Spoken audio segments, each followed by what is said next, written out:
Hablaremos en este video sobre los puntos relevantes de la historia del BROU. Fundado en 1896. Es el banco más importante en Uruguay. Desde su creación ha tenido un rol decisivo en el desarrollo económico del país, manteniendo por más de un siglo una sólida imagen avalada por el Estado uruguayo, así como por su nivel de patrimonio y su reconocimiento internacional. Cuenta con 124 dependencias distribuidas en todo el territorio nacional y 3 sucursales en el exterior. Está concretando la revitalización de su mejor tradición como institución financiera de fomento, comercial y social, a través de la incorporación de tecnología de última generación, de la modernización de su operativa, y de la capacitación de sus recursos humanos. Todo ello en beneficio del cliente, centro de su atención. Fue una de las consecuencias de la crisis de 1890. Concreción de las aspiraciones de numerosos grupos sociales sin acceso al crédito y al dinero o debían recurrir, en condiciones de usura, a los bancos privados y a diversos prestamistas. Congreso Agrícola Ganadero de 1895 se había reclamado la creación de una institución que proporcionara crédito agropecuario, adaptado a los plazos y condiciones de la producción rural.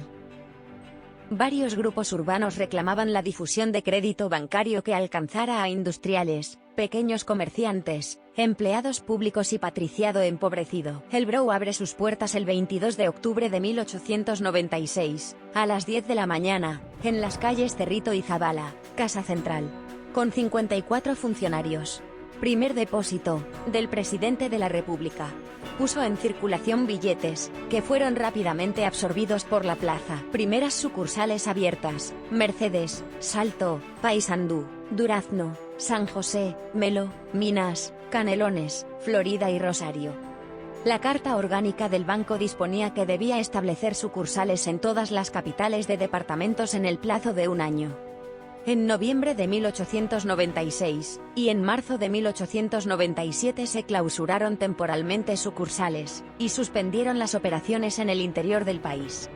En septiembre de 1897, el banco reabrió sus sucursales y en marzo de 1898 había dado cumplimiento a su Carta Orgánica. Funcionaban no solo las 18 sucursales departamentales, sino además una sucursal en Rosario, importante zona industrial del país. El 4 de agosto de 1896 se sancionó la ley que contenía las 34 bases de la Carta Orgánica.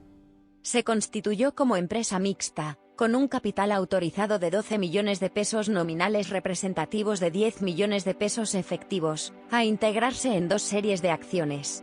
La primera serie de 5 millones de pesos fue integrada por el Estado, y la segunda nunca lo fue por particulares, lo que posibilitó su completa estatización, 1911 a 1913. Monopolio de la emisión de billetes a partir de 1907. Depositario de los fondos que recaudara el Estado y de los depósitos judiciales. Asistiría el servicio de la deuda pública cuando los contratos vigentes lo permitieran.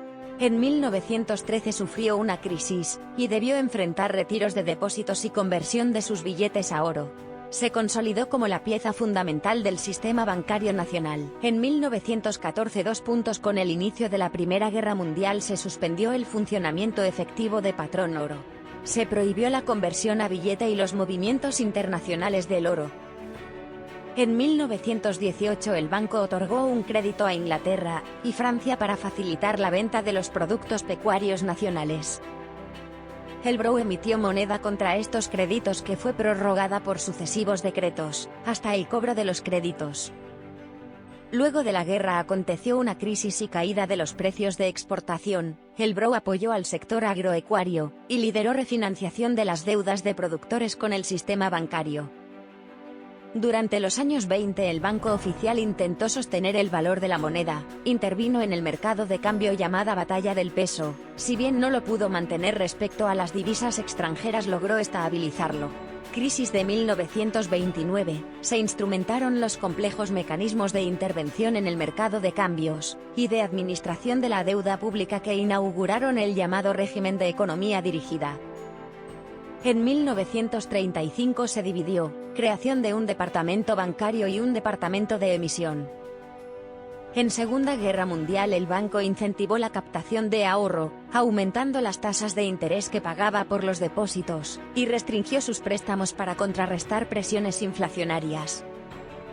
En 1941 se creó el Departamento de Investigaciones Económicas, perfeccionando así el rol asesor del banco a los poderes públicos.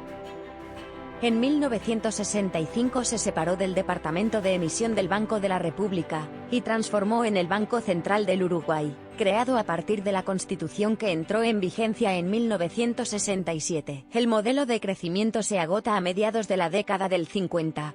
La difícil situación del mercado mundial obstaculiza la exportación de los productos tradicionales uruguayos. Se desnivela la balanza comercial y de pagos y se devaluó la moneda. Con la inédita producción de una guerrilla urbana que junto a políticas cada vez más autoritarias, llevan a la instalación de la dictadura en 1973. En 1965 se produjo una intensa crisis bancaria, el banco se separó del Departamento de Emisión del Banco, y se transformó en el Banco Central del Uruguay, creado a partir de la Constitución que entró en vigencia en 1967. Entre 1973 y 1984 se asignó crédito al financiamiento de sectores exportadores, y a aquellos que la política económica señaló como prioritarios. En 1982 se produjo una profunda crisis económica, quebraron varios bancos privados nacionales que fueron vendidos a grupos bancarios internacionales.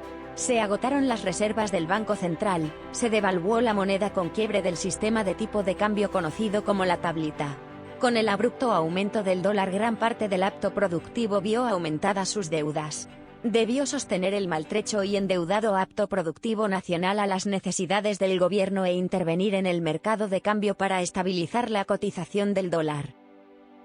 De 1985 y 1987 se hizo cargo de 4 bancos privados, los bancos gestionados, gestionó, aportó capital y se hizo cargo de pérdidas de estas entidades. En 2002 surge una nueva crisis en la que se reprogramó el vencimiento de los depósitos a plazo fijo en dólares, estableciéndose un cronograma de devolución que el BROU pudo anticipar. Se instrumentaron mecanismos que permitieron capitalizar al banco y gestionar parte de la cartera morosa fuera de la institución, a través de constitución de fideicomisos financieros.